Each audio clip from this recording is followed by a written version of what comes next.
Hello, everyone, and welcome. I'm Derek Snyder, Senior Director for Science Partnerships at the American Psychological Association.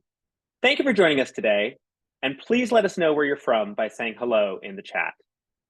Today's program is part of Science Showcase, an APA webinar series on hot topics in psychological science research, presented firsthand by the authors who did the work. Each month, we'll invite recently published or funded researchers to showcase their findings. We hope you'll continue to join us as we learn from experts and emerging leaders, explore terrific new models and methods, and discover psychological science that inspires. Before we get started, I want to share a few quick announcements. First, many thanks to those who submitted questions for today's program. We'll try to get to as many of those questions as possible. You can also ask questions during the program using the Q&A feature on your dashboard, and we'll add them to our list. Also, you may need to adjust volume during individual presentations as people are zooming in from their homes or offices. Finally, this program is being recorded. Everyone who registered will receive an email within about 2 weeks with a link to the recording. In 2023, APA was pleased to co-sponsor a small meeting with the Society for Research in Child Development on transdisciplinary, multi-sector collaboration in child development research. That opportunity turned into a small grant program, and today you'll be hearing more from the recipients of that funding. I'm really pleased today to have Suzanne Lemenestrel, Director of Science Affairs for SRCD, with us to share her insight on the importance of the work being done by the winning researchers and to help moderate this important discussion. Suzanne's many responsibilities at SRCD include providing oversight of SRCD's 4 journals and all science-based initiatives. We really appreciate you being here with us today, Suzanne, and we'd love for you to share a bit of background on the multi-sector collaboration research seed grants and their importance. Suzanne. Thank you, Derek, and thank you so much for having me on today. I'm really excited to be here. As Derek mentioned, we're a partner with APA on the seed grants and on today's webinar. And for those of you who aren't familiar with Society for Research in Child Development, we are based in Washington, D.C. We have over 4,000 members. We're a scientific society whose mission is to advance developmental sciences and promote the use of developmental research to improve human lives. And you can learn more about us at srcd.org. One of our strategic goals is to improve the pipeline for new generations of scientists who you're going to hear from today. And we are also focused on expanding our efforts to really encourage interdisciplinary, multidisciplinary, and transdisciplinary research across disciplines, cultures, and national borders to have a more fully integrative developmental science. And so, as Derek mentioned, last September, we held a presidential special topic meeting in St. Louis, Missouri, that was co-organized by our past president, Dr. Nancy Hill, Dr. Shauna Cooper, and Dr. Mary Imedino Yang, that was focused on catalyzing transdisciplinary and multi-sector collaborations between researchers and community partners. And the conference provided this opportunity to build collaborations, and with the partnership of APA, we were able to offer the 3 seed grants. And after a competition, we were pleased to select the 3 recipients that you're going to hear from today. So thank you again to APA for the partnership. We're thrilled to be working with you on this, and I'm excited to hear from all the presenters. Thanks, Suzanne, for laying that groundwork. Before we get into more discussion, I want to make sure we introduce each of our researchers here with us today and ask them to share a bit about their winning project. First, Dr. Susana Beltran-Grimm is a senior postdoctoral research assistant in the Department of Human Development and Family Science at Purdue University. Dr. Beltran-Grimm's research agenda is focused on asset-based approaches to examine the home math environment, explore digital media and tools in Spanish-speaking Latina families, and identify Latina families' social and cultural contexts and centers to co-design approaches to promote equity in research methods and support child development and learning. We really appreciate you being here with us today, Susana, and we look forward to hearing about your work. Thank you so much. I'm going to go ahead and share my screen. I hope that you all can see it. If I can get a thumbs up, it works out. Perfect. Thank you again so much for sharing this space with me today. I'm very excited to share more about the work that I've been doing in partnership with Corazón de Maíz, which is the organization in Puebla, Mexico. And as mentioned before, my name is Susana Beltran Grimm. I am a postdoctoral research associate in the Human Development and Family Science Department at Purdue University. And I'll be sharing more about the work that we're doing with the Tzotzil families, which are indigenous families in Puebla, Mexico. We are working with Yushin, which is the indigenous name, loosely translated to Corazón de Maíz. It is a local non-governmental organization that provides alternatives for the development of the Tzotzil families who have migrated to the city of Puebla, meaning that the indigenous families are also immigrants to Puebla, Mexico. They provide decent work in collaboration with companies and businesses. A lot of the moms, as you can see in the picture, they do crocheting or they do sewing, and they use that to sort of shape those skills and provide more work for them and for their families. They also provide health resources. They provide breakfast for children, healthy habit and nutrition workshops, and they also help them find housing, a dignifying living space for those families that are migrating from other countries and arrive to Puebla, Mexico. And one of the things that we're going to be primarily focusing with Yushim is to be around their comprehensive education program. So thinking more about ways to incorporate cultural and linguistic relevance to the family workshops, supporting their preschool teachers with training, with information, with resources. Originally, we thought that this was going to be just about math. That was the project that I applied for, and I received a grant to think more deeply about cultural and linguistic practices and mathematics and child development. But having very thoughtful conversations with the organization, we realized that this project might look different at the end of the year, and we might end up providing a more comprehensive child development component to the organization, which is really exciting for us to think beyond just mathematics in this component. So with that, our approach has always been about participatory action research. We really think about a collaboration approach that involves all the relevant stakeholders, especially because we're working with indigenous families that might not even speak Spanish. They might speak the Yushin language. So we really want to be very intentional. We want to think about the research process as a project, as a collaboration, co-creation, co-designing with the families, and not really doing like a top to down bottom approach, but more as a alignment with the families and the organization and the children as well. And so that to us means that the research it's not going to have that much the influence. It's going to be the people around that are going to influence the research process that we're going to be doing, especially to ensure its relevance and applicability. I mentioned before about how the project started just with math and mathematics and thinking about ways to develop that. But in a conversation with the organization, we find out that the children are also really knowledgeable in mathematical components. And so they were interested about something else, something like pedagogy of tenderness, which is a new term that I learned myself talking to them. They really wanted to think about helping them think beyond just the math for the child development component.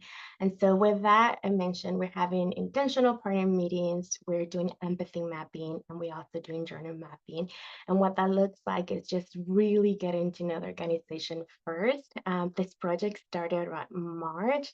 And so we've been just having a lot of conversations. We call them pláticas and charlas. So to also kind of not make it too research, not to use the research language, but to really just have this approach that feels more collaborated, that feels like we really want to get to know the organization before we decide to do something together. And so we've been doing sort of this process with them. And one of the things that we find out through just having these meetings with this organization, so we decided to have meetings with all the organization. It's a small but mighty organization. There's only about 4 people in staff, but they also have a lot of indigenous leaders, especially specifically women, helping with the workshops and with the resources. And so we met with them And throughout this very successful conversations, charlas, pláticas with the families, we find out that we really wanted to uphold core components as in values for the projects.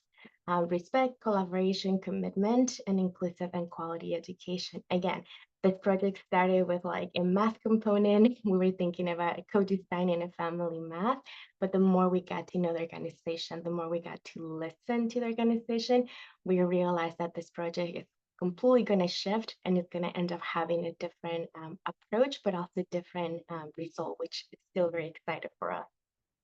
One of the major things that we have done so far, again, is the empathy mapping with the organization, really understanding sort of those needs. One of the things that we find out is that they really tip the balance of cultural identity and development.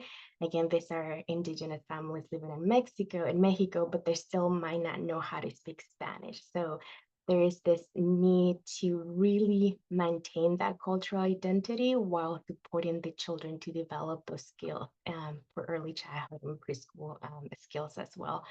We find out that they really love collaboration as a strategy. So how do we continue to work together to understand what they need to support their children specifically? And we also learned that they navigate social and economic challenges. One of the things that we learned, which even to myself as a researcher, I didn't know, I was born in Mexico, I speak Spanish, but I still didn't know about this specific cultural family structure, is that for the Tzotzil children, once they reach 12 years old, they don't have a childhood anymore. They become either women or men. And that's something that they were really interested in helping us figure it out. How do we continue to support children beyond just preschool and early childhood to really sort of maintain that education going? That doesn't necessarily mean that the children marry or had children. They just in their family structure, they just become women and men, and they have different roles in their families. They might become workers along with their families. They might go to the street and work, or they might create a different a structure besides just going to school.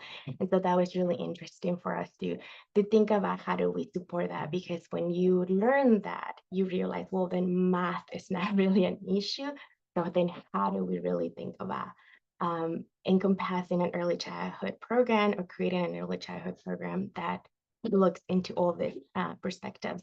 And as well with that, thinking about educational aspirations and realities, how do we stay grounded knowing that when children 12, they're not children anymore? And so how do we merge? How do we think about those two situations to really reflect not only about the aspirations that we have as an academic partner, but also the aspirations that the organization has as are a non-governmental nonprofit organization trying to support the indigenous families in that community. And so we've been really thinking, ideating, having really thoughtful conversations with them. And we are now at the moment that we're going to be visiting the Yushin families as well as the community organization in January to again to embed ourselves throughout these conversations, through the journal mapping. We realize that they do a lot of wonderful things that we might not be able to understand unless the team embeds ourselves in that process and watches them. We do want to be very careful, because one of the things that the organization mentioned is that they didn't wanted us to see them as an anthropological project. They really wanted us to see them as a collaborator, as a partner, as a true partner in this project. And so although we're going to be embedded in this process, we're not going to be go there and observe them and think like, oh, this is interesting. But it's also more about us learning what they do, and even ourselves learning that skill or learning that process, to then again really think deeply about how do we co-design with the families and children, not only about math, but maybe co-designing this pedagogy or tenderness curriculum that they're really interested in bringing into their classrooms. One other thing that we want to do, that we were very clear in partnership with the organization, because it's a transdisciplinary project, is to also take a step back as an academic partner and provide them the opportunity to present. So we're really excited about submitting a proposal to the SRCD Summit in Panama and give the opportunity to USHIM to present our process or collaboration, what's in the future as well as we know when we're thinking about writing academic journals, how do they take the lead in this process, and us taking a step back as collaborators with them. And we're going to be continuing to seek funding for future projects. One of the things that I mentioned before, one of the values was commitment. So how do we continue that commitment beyond just this project is something that everybody in the project, myself and the organization Eugene, was very clear about, being this a long-term project for sustainability purposes, but also just for collaboration. We don't want to just be like, hello, thank you for this project, we won't see you ever. But like, this is this is the beginning of a wonderful collaboration, and this project, this grant made that possible. And so how do we continue to keep working with them? So I'll end right there, and I just want to say thank you to the team, Eugene, and Francisco, Yolanda, and Damian, and Sole, as well as my collaborator, co-PI Carolina Chua, who's an assistant professor at Fullerton, and our PhD students and candidates at University of Michigan, as well as New York University, who are part of this project altogether. It is a small but mighty team that we have, really committed to support the Eugene family, the indigenous families in Puebla, Mexico. And we're excited to share more when we actually get to go there, implement it, and have more collaborator components. So thank you.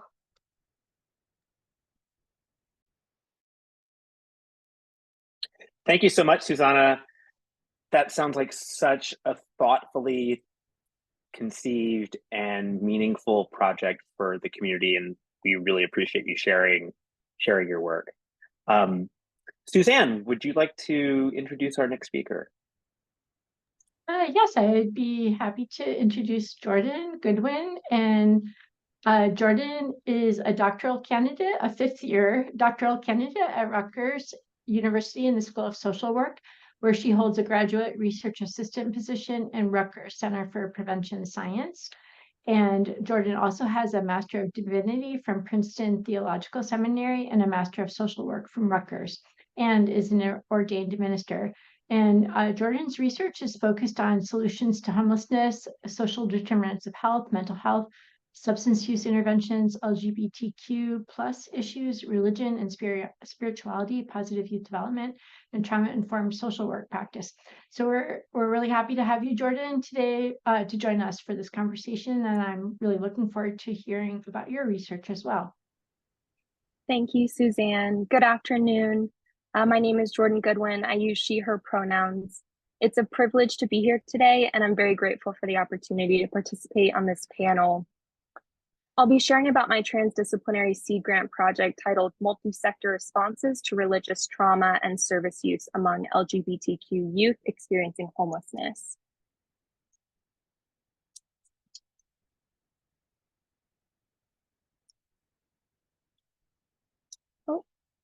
So sorry, I'm just trying to get these slides here. Okay, so, and thank you for the introduction. Before I dive into my project, I would like to share a bit more about the vantage point and lens through which I view this work. I have my bachelor's degree in psychology from the University of Florida, and I have graduate training in social work and divinity. I am an ordained minister in the Presbyterian Church USA, which is an affirming Protestant denomination that ordains women and members of the LGBTQ community, as well as conducts weddings for LGBTQ persons. I previously served as a chaplain at Trenton Psychiatric Hospital, and I also have practice experience as a social worker and housing navigator in affordable housing and temporary housing settings. And it's this practice experience that informs and drives my research. My research focuses on solutions to homelessness and housing instability, as well as trauma-informed approaches to meeting psychosocial and developmental needs. My dissertation project is focused more specifically on youth with histories of housing instability who identify as LGBTQ, meaning lesbian, gay, bisexual, transgender, queer. I recognize that this acronym does not comprehensively describe and represent all who may identify within this community. However, I will use this acronym as a representation of a diverse group of people who are connected by their shared experiences of minoritization and marginalization due to their non-cisgender heterosexual identities. Thanks to this amazing transdisciplinary seed grant, I've been able to expand my dissertation project, and as a result, the project will have a larger reach and more meaningful impact. So thank you very much to the American Psychological Association and to the Society for Research in Child Development for supporting this work.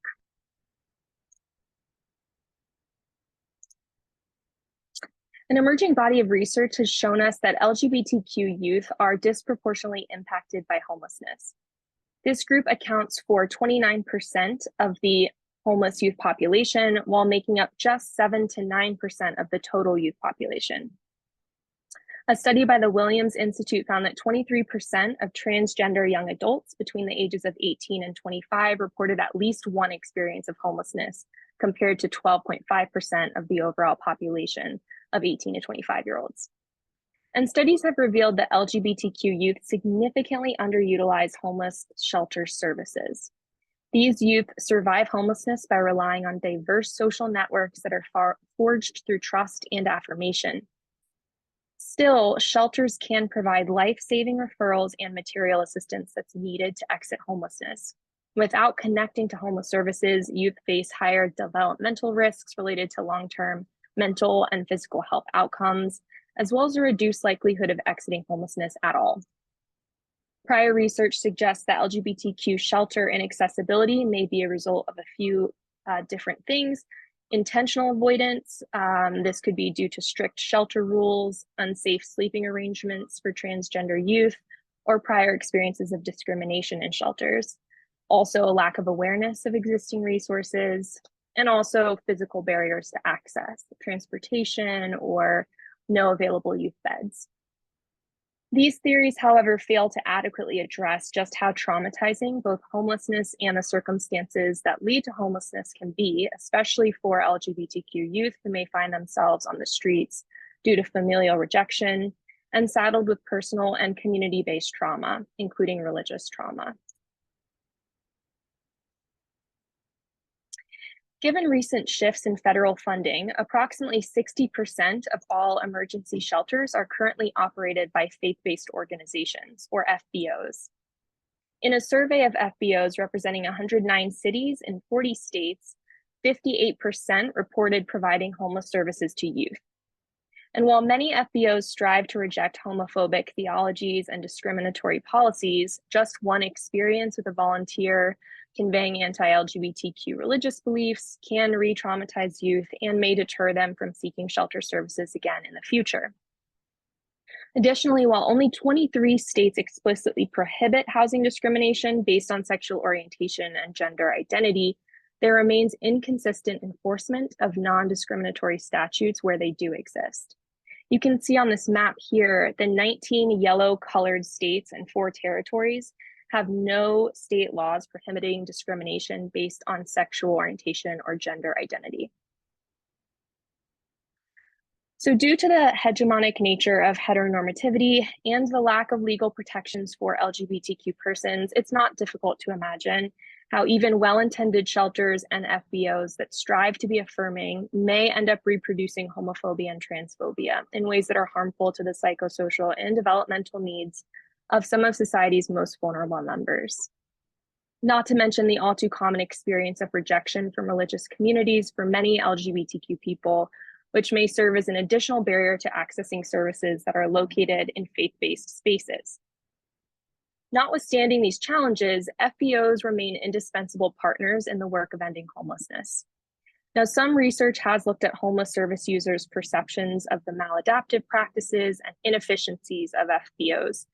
However, there's been little research exploring effective faith-based, trauma-informed models that do serve the psychosocial and developmental needs of LGBTQ youth experiencing homelessness. So this project places the experiences of LGBTQ youth in conversation with existing faith-based homeless services that are already working to become more accessible, welcoming places. Scholars often go to great lengths to avoid theology, meaning attitudes towards and language concerning the sacred or divine. Nevertheless, theologies inform the approaches of many FBOs, and a transdisciplinary study of homeless service access among LGBTQ youth experiencing homelessness can hardly afford to ignore theological discourse.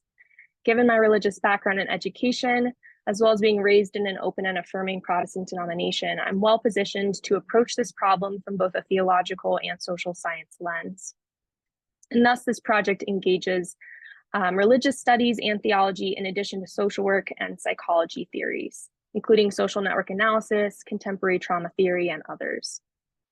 This project aims to develop a model for administering effective and affirming homeless services to LGBTQ youth. Implications of this research include new opportunities for interdisciplinary partnerships, training, resource sharing, with a goal to effectively serve the developmental needs of this population. The core research question this project aims to answer is, what do homeless services need to do to make LGBTQ youth experiencing homelessness feel safe, affirmed, and welcome? Given FBO's prominence in homeless services, as well as the religious trauma that many of these youth experience, this project assumes a strengths-based approach to both the resilient youth who are accessing services and the work that certain FBOs are engaged in to alleviate homelessness among this population. The proposed project employs an explanatory sequential mixed method study design, wherein qualitative research will elaborate upon and add to initial quantitative analyses. First, an egocentric social network analysis will be conducted on LGBTQ youth experiencing homelessness across 7 cities. These findings will inform qualitative data collection, including the creation of an in-depth qualitative youth interview guide, which will elicit greater depth and detail surrounding youth's homelessness experiences, sources of social support, service access, and perceptions of FBOs and exits from homelessness. Concurrently, in-depth interviews will be conducted with homeless service providers and faith-based leaders on LGBTQ youth well-being and service access. Youth and providers will come from the same organizations across 4 US cities, including youth centers, faith-based shelters, and homeless service organizations serving these youth. Quantitative social network analysis will be combined with qualitative thematic analysis to yield findings with transformative implications for how actors across sectors can tackle homelessness and homophobia. Again, I would like to thank you for allowing me to speak with you today, for the Society for Research and Child Development and the APA for providing a seed grant to fund this work. Thank you.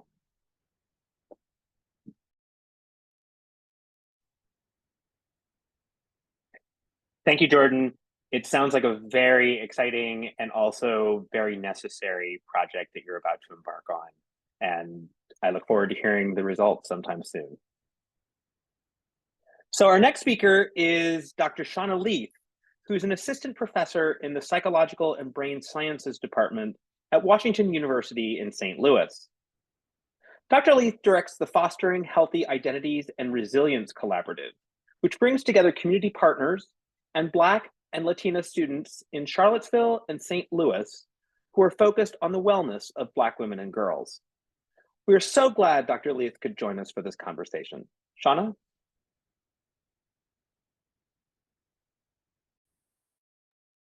Hi, everyone. I'm so glad to be here with you all today. As mentioned, I am an assistant professor at Washington University in the Psychological and Brain Sciences Department, but before my time here, I spent 3 wonderful years at the University of Virginia, which should explain, again, having students and having collaborations in Charlottesville and in St. Louis. So I am the PI of the FIRE Collaborative, the Fostering Healthy Identities and Resilience Collaborative, and much of our work is focused at the intersection of thinking about school and family context, and thinking more specifically about educational equity and positive identity development for Black women and girls from an intersectional lens within these contextual spaces. Now, we know that there are a range of challenges that Black girls experience in educational settings. For instance, by 5 years old, Black girls are often seen as more adult-like than their same-age peers, and this adultification bias can exacerbate their vulnerability to harassment and victimization both within and outside of school settings, including experiences like harsher disciplinary experiences and other behavioral, psychological, emotional, and learning issues with teachers and with their peers. We know that a lot of these experiences are due to issues related to the intersections of racism, sexism, ableism, and other isms, and such marginalization requires intentional and targeted efforts to reimagine what is possible, useful, and necessary to support Black girls' healthy development.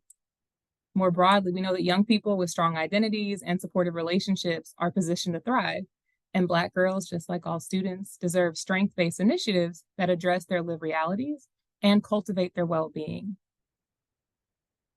which relates to what we're trying to do in the current project, where we aim to do so by expanding on an evidence-based curriculum for early adolescent Black girls that are in middle school, so generally between 11 to 14 years old or so.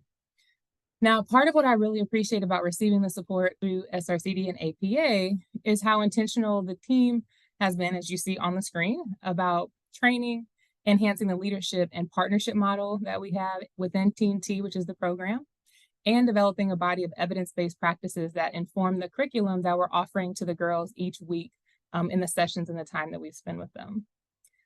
In part, I think what's really important in thinking about intervention and prevention work is taking the time, the energy, and being really intentional in the ways that you build programming and you partner with community orgs or with schools in this case.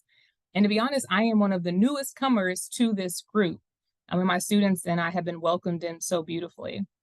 So in 2019, Gloria Dotson-Lewis, who's the CEO of Distinctively Me, as you can see here on the screen, and Dr. Leonie Rogers, who's at Northwestern, received funding from the Alliance for Research in Chicago Communities to form a community research partnership. And so in 2019, they established Rebuilding Black Girlhood, a community advisory board that aimed to build the foundation of Black girlhood by providing culturally relevant, developmentally appropriate, social and emotional programming for Black girls so they can thrive. Now in 2020, so a year later, after working with this advisory board, they created the TNT Talk, Educate, Experience program, which is a 10-session research-informed curriculum aimed again at nurturing healthy identities and relationships for Black girls from an intersectional perspective. Now, TNT has been designed and delivered by Black women for Black girls, and it gives Black girls concrete strategies to resist racial and gender oppression and affirm their identities within a space where they are seen and valued. So as you can see, we're a transdisciplinary and multi-sector team of Black women educators, scholars, and community leaders who across our expertise have over decades of experience in just thinking about how to safely affirm Black girls in different spaces. So we have developmental and community psychologists, we have a licensed social worker, CEO of a nonprofit, as well as a superintendent of the school district that we're partnering with. And just having this team has been really powerful in bringing together our different visions and aligning them. So just a bit more about TNT itself to give you an idea of what we're doing. So again, it stands for Talk, Educate, and Experience. And it gives Black girls strategies, again, to think about their experiences within and beyond school spaces. And we really focus again on this notion of feeling seen, feeling valued, and being able to reflect on their experiences in a space where they're heard by other Black girls, as well as, again, like Black women facilitators. And so this semester at each of the sites, we have 2 sites going, one in Chicago and one in St. Louis. We have 2 facilitators who run each session. And these are images from past participants in the program, again, thinking about the intentional building out. So in 2021, after they received that funding, they piloted the TNT program with over 30 Black girls in communities across Chicagoland. And from the pilot, they established the core foundations for this positive youth development program that they've then changed with feedback from the girls and from educators who saw the different sessions and participated. And that's now we're delivering the curriculum across these 2 sites. And so this intentional expansion to a new location, new school setting, will be collecting similar data around how do you think we could, evaluating the program, its effectiveness and implementation strategies. One of the things too, as you might imagine, some of these iterations were online and Zoom, and now we're in person. So also thinking about the contextual factors that inform intervention or inform programming initiatives, and how to think about, what's necessary to change or tweak as you're laying out the program in different spaces and with different girls. And so the program elements include a lot of conversations around different topics, as well as activities, engaging activities that we do with the girls during each session, and the girls create their own final products. And then in terms of, before actually moving on, so some of the conversations involve things like empathy, self-talk, challenging negative self-talk, thinking about beauty image and body standards, again, thinking about identity from an intersectional perspective.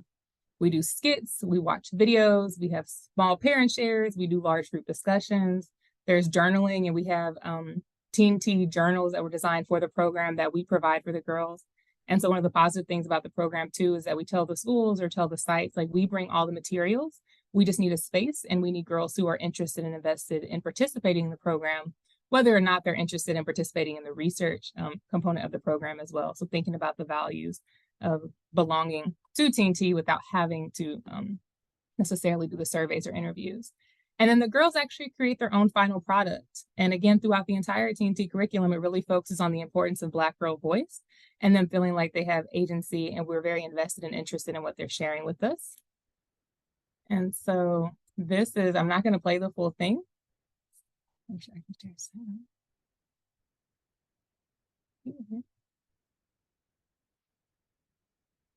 Black girl joy. Happiness within, no understanding. Black girl joy. Comes in different shades and delicate faces. Maybe it's the features, or it's the heart. You can survive. Let's face it. Black girl joy. I think that's a good part of the Black girl already. Honestly, my favorite girl is just 2 years ago. Something about it. I have to say sorry for the trauma to push me to comfort. So we show this during one of the sessions, and we also tell them this is a final product that some of the girls in one of the other sessions came up with. And so we say, what do you want your final product to be? There we go. And so in terms of the research component, we do collect pre and post surveys with the girls who participate around constructs, including empathy, gendered racial identity beliefs, relationship and communication skills, their awareness of stereotypes, and positive mental health. We conduct interviews with the girls themselves, as well as this year, we're doing interviews with the parents to talk about why participation in such a program is valuable and relevant, as well as interviewing the facilitators to, again, give feedback about the components of the program and areas for improvement. And again, thinking about also the activities and final products as a potential data source, we'll see, because each week there are slides, there's script for the activities. It's really a beautifully designed curriculum for Black girls and that we're continuing to build out. So we are in week 3 and 4. We're a bit off on our weeks at the 2 sites, but it's running, and this has been phenomenal to be invited into this space and onto this team and being able to share this with my students and share space with Black girls and build these partnerships. Glad to be here today.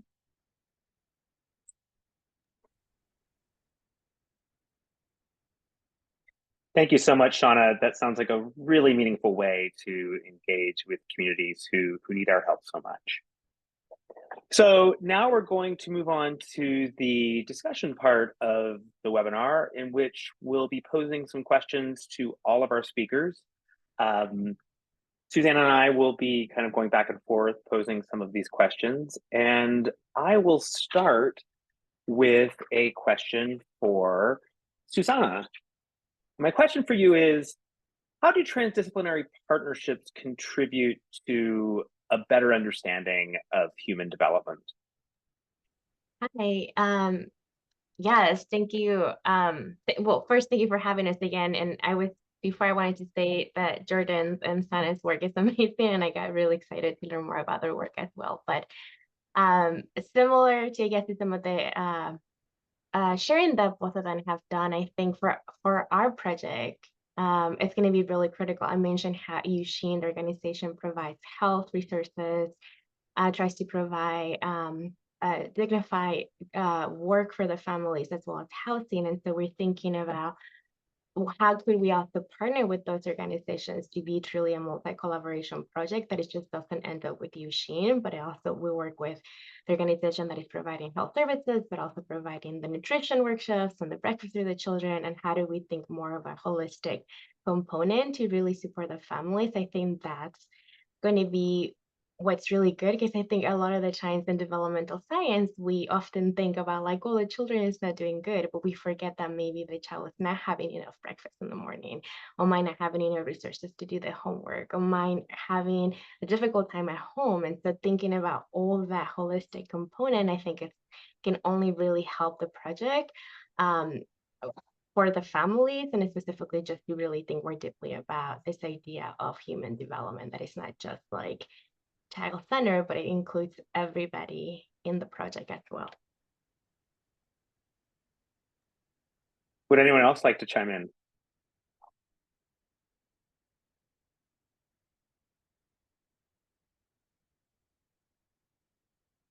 Suzanne, how about our next question? Sure. Thank you everyone for your presentations. And I did want to note, Derek, there was a question in the chat from someone from Panama. So I was very excited. And I put in the information about our upcoming summit that's going to be May 15th through 17th. And the call for submissions is going to be posted on our website, I believe, today. So people can check that out and be able to submit their proposals. So we hope to see you in Panama. So my question is for Shauna. It's interesting, how you expanded your work into different communities, and what did you hope to accomplish by expanding your collaboration to include the new cities, and how does the current project inform the future goals and the vision for Teen T? That's a great question. Thank you. So Gloria Dodson-Lewis, again, who's a CEO of Distinctively Me, she was a bit nervous at first when Dr. Rogers approached her and said, "Hi, I have this collaborator in St. Louis who mentioned that she'd be interested in also trying out Teen T." Because again, they designed this curriculum a couple of years ago, right? And so that was actually, we had a series of conversations and thinking about, were they ready for the curriculum to expand and go to a new site where they wouldn't necessarily be involved in the day-to-day activities? Again, the thing I'm thankful for is the conversations we were able to have around shared expectations for keeping the curriculum the same. And I think the goal as well is, if we think about being able to scale out this curriculum eventually to where Black girls across the country or in other spaces could find elements of it that are really useful, being able to show evidence that in different spaces, online, maybe in person, in community centers, in families, that it's flexible and that different folks can also come in and be trained to facilitate, even if they don't necessarily have the same prior experiences, but they have this shared investment for Black girls. And so far it has been great. And we've also been able to talk through, different challenges or bumps in the road that have come up that might have been different from just what they were seeing in Chicago. And so, yeah, that was really the goal with expanding it. And it's been going beautifully so far. That's great. What are some, can you give us an example of some of the differences that you've been finding between the communities? Yeah, I don't know. We haven't necessarily, again, so we're in the beginning of the sessions themselves. And so thinking about, we're in different public school districts. And so how the school districts might be operating compared to St. Louis and the school that we're in, thinking about the referral process. So whether schools want to opt in and just say they open it up, for instance, for girls to join, or whether in our case in St. Louis, there were some specific girls that the assistant principals and teachers thought would benefit from the program. And so thinking through just the recruitment process, for instance. But in terms of the differences or similarities from the girls themselves for final products, we'll know that in about 6 to 7 weeks or so. Yeah. No, thank you. And you'll have to submit something to the summit. So, yeah. So, Suzanne, you can't bring up that meeting in Panama without telling us a little bit more about it. Sure. So our co-organizers are Dr. Velma McBride Murray, who's at Vanderbilt, and Dr. Emily Smith, who's at Michigan State. And we have a planning committee that represents all of SRCD's caucuses, as well as our Ethnic and Racial Issues Committee, International Affairs Committee, Equity and Justice Committee. We have a lot of representation from our membership in planning this event. It's going to be over 3 days. There'll be 3 different formats that people can submit to: poster, symposium, and conversation roundtable. And we'll have more details about those 3 formats for people who might not be familiar with those on our website. The overarching theme is anti-racist developmental science and how to advance that through intervention, prevention, methods, statistics. We would definitely like to see it be multidisciplinary, transdisciplinary, welcome psychologists, sociologists, anyone. And of course, we're going to be in Central America. So we are working on, identifying some partnerships in the local community with universities and with professional scientific associations in Panama, and who work also in Central America. So we'll be very excited to have, proposals submitted, and we look forward to seeing everybody. And if you have questions, about it, the contact information for our programs team is on our website too. Excellent. Thank you so much, Suzanne. So my next question is for Jordan, and I'm going to go off script a little bit. So the culture wars often pit faith communities and the LGBTQ community at odds. And I wanted to understand a little bit more about how you navigate some of those similarities and differences, and how taking a transdisciplinary and transsector lens has helped you in your research. Thank you for that question. Yes, so it is a very tricky climate to be operating in at this time, especially with all the recent legislation and LGBTQ folks just continuing to feel that their rights are being taken. One way that I'm trying to think about this, so I was recently part of an ethnographic study on thriving congregations, and in that study we looked at the ways that diverse Christian communities across the US are thriving. And I have a forthcoming paper where I present a case study of an explicitly LGBTQ affirming Chicago-based church that we found exhibiting 5 markers of an affirming affirmational thriving, and which I believe hold some pretty important implications for how other faith communities and also faith-based organizations can be affirming in the ways that they meet the developmental needs of all people, but especially as it relates to LGBTQ youth who are experiencing homelessness and housing instability. And a few of those markers I'll share. So one is a bold and unapologetic affirmational theological stance. Another is a healthy culture of gracious conversation and curiosity. One is representational and queer leadership. Another is deep care for the LGBTQ individuals and other marginalized groups in the community. And another is receptivity to the wider LGBTQ community's needs, both material, psychosocial, and spiritual.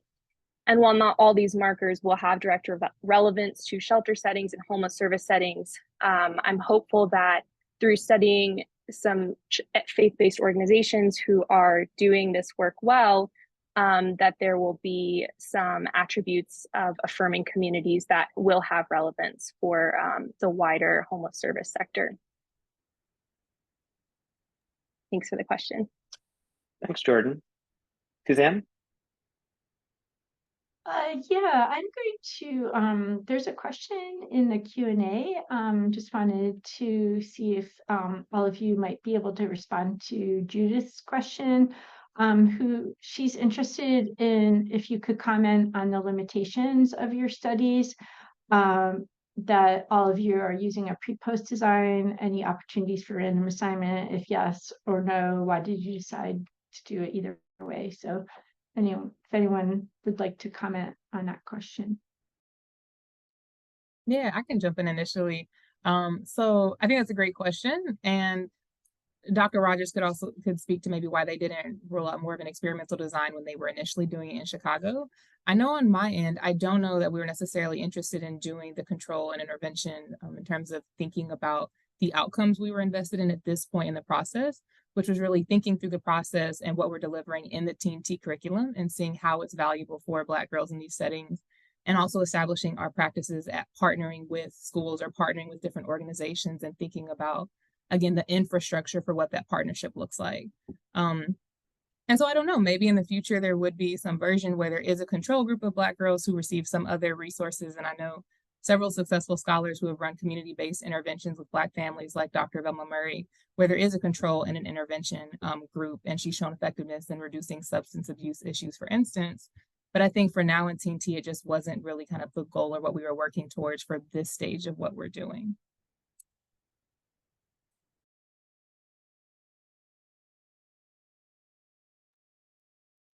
Jordan or Susanna? I can share. So the project that I will be working on with the SEED grant is part of my dissertation.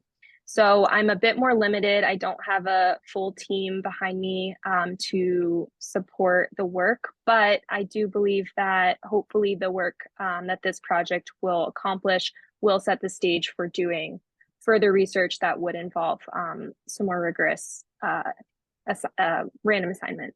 So hopefully in the future.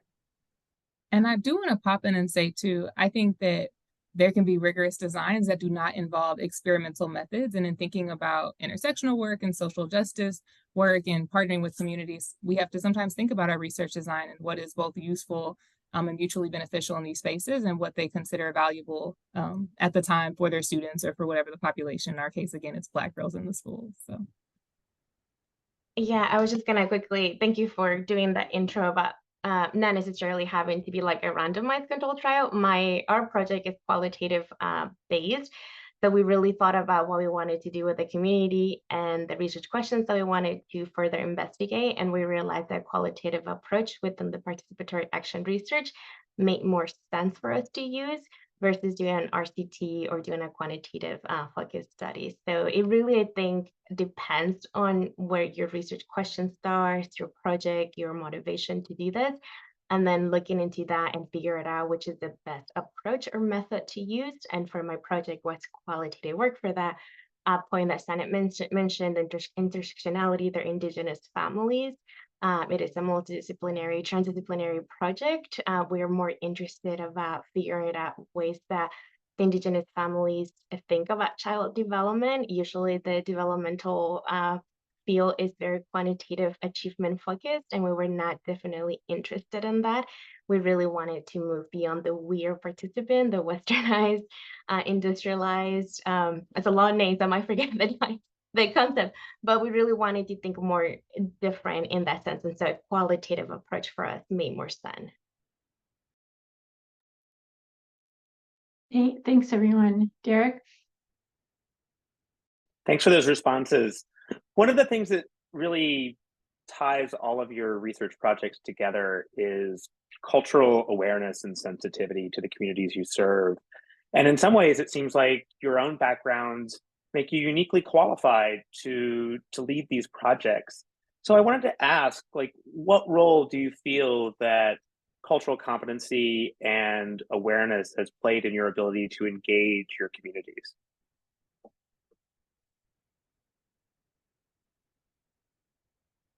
I'll start quickly.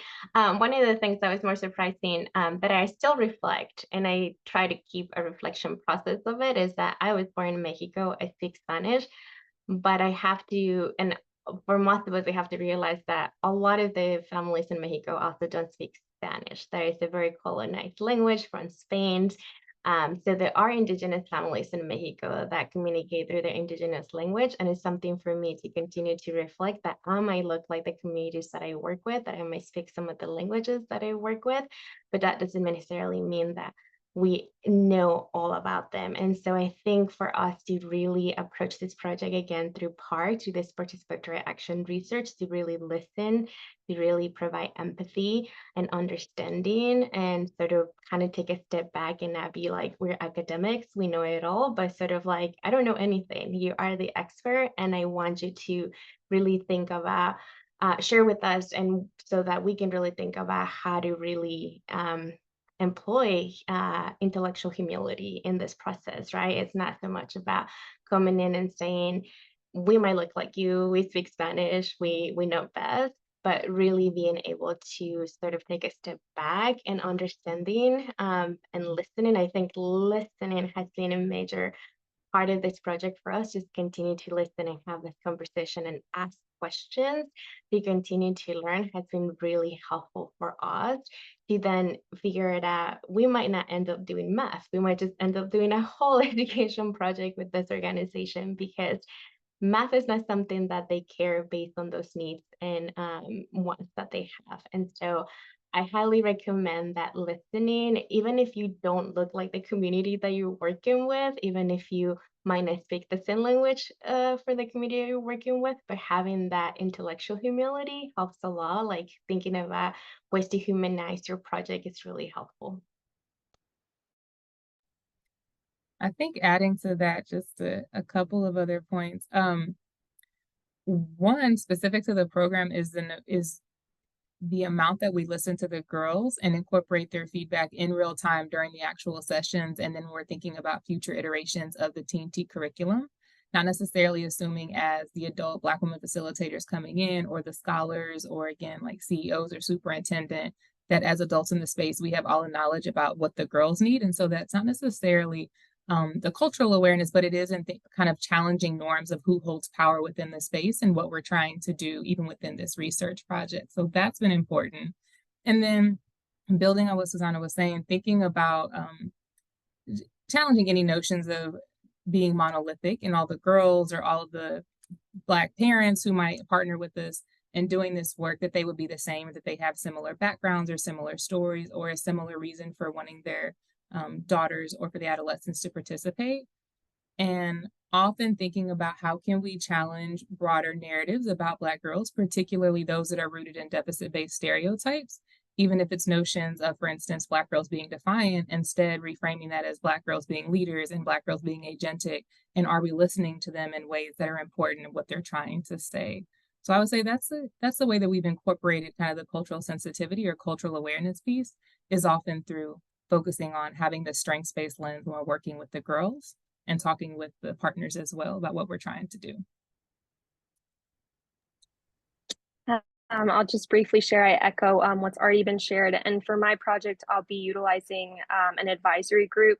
So really including youth voices in the research structure and process, listening closely to them, testing interview guides and research processes through pilots to make sure that we are getting at what we hope to be getting at, and also that we're doing it in a culturally sensitive manner. That's great. Thank you so much for your perspective on that. Suzanne, you can give us our last question. Last question. Yeah, I was like, do we have time for one more question? This has been a great discussion.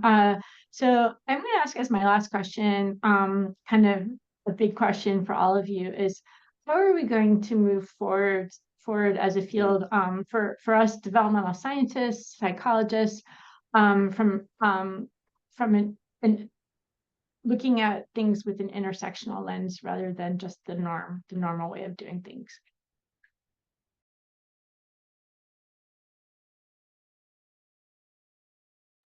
I can hop in and then let others share. This is like the last thing I get to say. Okay. One thing I did want to point out is the fact that SRCD and APA is funding and supporting this work. And even though this was seed and pilot funding and maybe a smaller pot of money, it's still standing financially behind the ideas that we're putting forward, including with different research designs and maybe what's historically been supported within psychology. And I think that's really important to note during this particular panel. I think the question was, in moving forward, how we're thinking. That is what I will offer. Maybe I'll try to come back in right at the end, but I did want to acknowledge that it's important that we have funds and the resources to do the type of work that we want to do in partnering with communities. Oh, that's what I was gonna say. And maybe thinking about timing. And so a lot of this work done well takes time. And so sometimes with a timeline of academia, particularly and thinking about tenure track positions or notions of publish or perish, or are you trying to, show these big significant findings, maybe having a different value system for, again, the process and the outcomes. And I think SRCD has been leading the way in some respects and in valuing this work being done and thinking about the importance of process.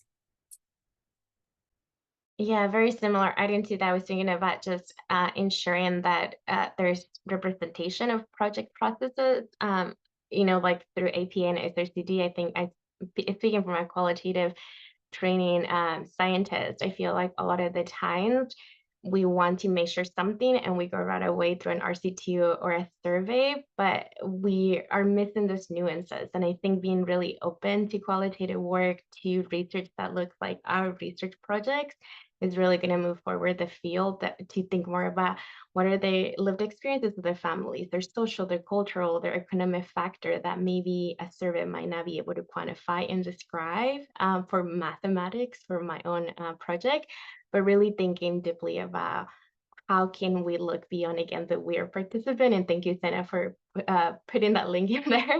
That really expands this field beyond just like the typical research that we see. And I also would argue to, for the research that I'm doing, international research with indigenous, especially for those presenting in Panama, I think it would be such a disservice if we present as first authors in a project, and really providing that opportunity to the collaborators to be like, you're the first author, you've been part of this project, and you're going to take the lead on this, and us helping them with training and support instead of us taking the spotlight. And I think that also helps to move forward the field as well, to not just think about academic as the real research, but these people are doing also the research, and how do we move forward that? I think it's going to be critical, and like taking a step back and providing that opportunity for the collaborators to actually be first authors in journals, so first author in conferences. Yes, Jordan, you have like the wrap up. 2 seconds. Yeah, I think what's been said is excellent. I guess I would just add, as a social worker, my field is interdisciplinary by nature. And so my framework is really not trying to limit myself by theory, method, or discipline. And I think when we're looking at really complex problems, in my case, homelessness, there are so many factors at play with a problem of that size. And I think the more we can come together and utilize our connections, but also our lenses and our frameworks for viewing these issues, I think that's how we can really tackle complex problems. And it does take us joining together, joining forces. Thank you so much for those closing comments. I also want to take a moment to recognize all of the people who applied for this seed funding. All of the applications we read were so meaningful and so vital. Excuse me. And we wish we could have funded more, and we encourage you to continue this important work. Thank you so much to all of you for participating today. We hope you enjoyed today's discussion.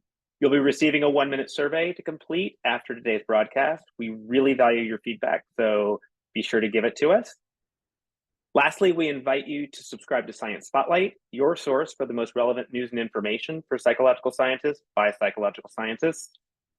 And a special thanks to Suzanne and SRCD staff and our wonderful speakers.